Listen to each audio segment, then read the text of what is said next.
अगर आप ज्यादा देर तक पानी में हाथ रखते हो तो ये जो झुर्रियां है ये आपके हाथ पे क्यों आती है? और दोस्तों, क्या आपको पता है कि हमारे पेट के अंदर का जो फूड डाइजेशन के लिए एसिड होता है वो एक मेटल को भी पिघला सकता है। हमारे बॉडी के अंदर एक ऐसा पार्ट है जो डैमेज होने के बाद अपने आप रिकवर होता है। और ये बात जानकर तो आप चौंक जाएंगे कि आप सुबह उठने के बाद आपकी बॉडी की हाइट रात को सोने के पहले की हाइट से ज्यादा होती है। अगर आपको जानना है तो इस वीडियो को एंड तक देखना है। फैक्ट नंबर 1 दोस्तों, आप सभी को पता होगा कि हमारे स्टमक में जो एसिड होता है वो हमें खाना डाइजेस्ट करने में हेल्प करता है, लेकिन आप शायद इस एसिड की तीव्रता को नहीं जानते होंगे। स्टमक में जो एसिड प्रोड्यूस होता है उसे गैस्ट्रिक एसिड कहते हैं, जिसमें हाइड्रोक्लोरिक एसिड, पोटेशियम क्लोराइड और सोडियम क्लोराइड होता है। एसिड कितना स्ट्रांग होता है वो उसके पीएच वैल्यू से पता चलता है। जितना पीएच वैल्यू कम होता है उतना ही वो एसिड स्ट्रांग होता है। स्टमक में जो एसिड प्रोड्यूस होता है वो कितना स्ट्रांग होता है, इसका आइडिया आपको इस पीएच स्केल से आ जाएगा। स्टमक एसिड का पीएच 1 से लेकर 3 के रेंज में होता है। क्या आपको पता है कार या ट्रक के बैटरी में जो एसिड होता है उसका पीएच 0 होता है? तो आप अंदाजा लगा सकते हैं कि हमारे स्टमक के एसिड का पीएच इन एसिड के पीएच से कितना क्लोज है। साइंटिस्ट ने एक एक्सपेरिमेंट किया था जिसमें उन्होंने ये देखा कि हमारे स्टमक के एसिड ने कुछ ही घंटों में रेजर ब्लेड को गला दिया था। और ये एक्सपेरिमेंट के लिए किसी ने ब्लेड नहीं खाया था दोस्तों। ये एक्सपेरिमेंट आर्टिफिशियल एनवायरनमेंट तैयार करके किया गया था। और अभी आपके मन में एक सवाल आया होगा और आप सोच रहे होंगे, अगर ये एसिड इतना स्ट्रांग है फिर हमारे पेट को कुछ क्यों नहीं होता?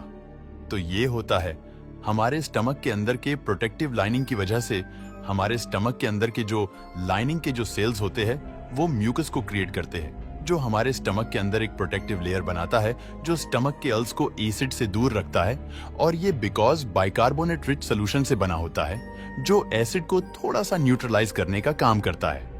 लेकिन कुछ लोगों में ये स्टमक एसिड ज्यादा प्रोड्यूस होने के कारण ये प्रोडक्टिव लेयर भी काम नहीं कर पाता और उन्हें गैस्ट्रिक अल्सर हो जाता है। Fact number 2। तो दोस्तों, ये बात तो आपने हमेशा नोटिस की होगी, जब कभी भी आप स्विमिंग पूल से बाहर आते हैं या आप ज्यादा देर तक पानी में हाथ रखते हो या फिर आप ज्यादा देर तक नहाते हो, तब आपके हथेली पे, ये आपके पैरों के नीचे की स्किन पे झुर्रियां पड़ती है। तो ऐसा क्यों होता है? तो साइंटिस्ट पहले ये मानते थे कि ये ऑस्मोसिस प्रक्रिया की वजह से होता है। बाहर का पानी हमारे स्किन के अंदर आता है और हमारी स्किन जगह जगह फूल कर ये होल्स बनते हैं। डॉक्टरों के अनुसार जब भी हम पानी के अंदर ज्यादा देर तक रहते हैं तब हमारी नर्वस सिस्टम यानी कि ब्रेन हमारी हथेलियों की ब्लड वेसल्स को सिकुड़ लेता है। जब स्किन के नीचे की ब्लड वेसल्स सिकुड़ जाती है तो ऊपर की जो स्किन है वो रिलैक्स होके उसमें झुर्रियां दिखती है। लेकिन ऐसा होता क्यों है? वो भी सिर्फ हमारी हथेली और पैर के नीचे की स्किन पर ही क्यों? इसका कंफर्म जवाब साइंटिस्ट के पास अब तक नहीं है। साइंटिस्ट के अनुसार ये हमारी एवोल्यूशन का एक भाग है। साइंटिस्ट के अनुसार ये झुर्रियां बनती है हमारी पानी में अच्छी पकड़ बनाने के लिए, जो कि हमारे पूर्वज पानी के करीब ज्यादा रहते थे। इसी वजह से उन्हें पानी में हाथों से किसी भी चीज को पकड़ने के लिए या फिर पानी के अंदर चलने के दौरान ग्रिप बनाने के लिए ये झुर्रियां हथेली पे और पैरों के नीचे की स्किन पे आती हैं। Fact number 3। क्या आपको पता है कि हमारा लिवर हमारे वाइटल ऑर्गन यानी कि हमारे महत्वपूर्ण अंगों में से एक है। ये बहुत सारे महत्वपूर्ण काम भी करता है, जैसे कि बॉडी को डिटॉक्सिफाई करना, न्यूट्रिएंट्स को प्रोसेसर करना और बाइल प्रोड्यूस करना। ये ऐसा द्रव्य होता है जो डाइजेशन में हेल्प करता है। लेकिन क्या आप ये बात जानते हैं कि आप अपना आधा लिवर डोनेट कर सकते हैं? अगर किसी को जरूरत है तो अगर आप अपने लिवर का कुछ पार्ट डोनेट करते हो तो वो अपने आप रिकवर होता है।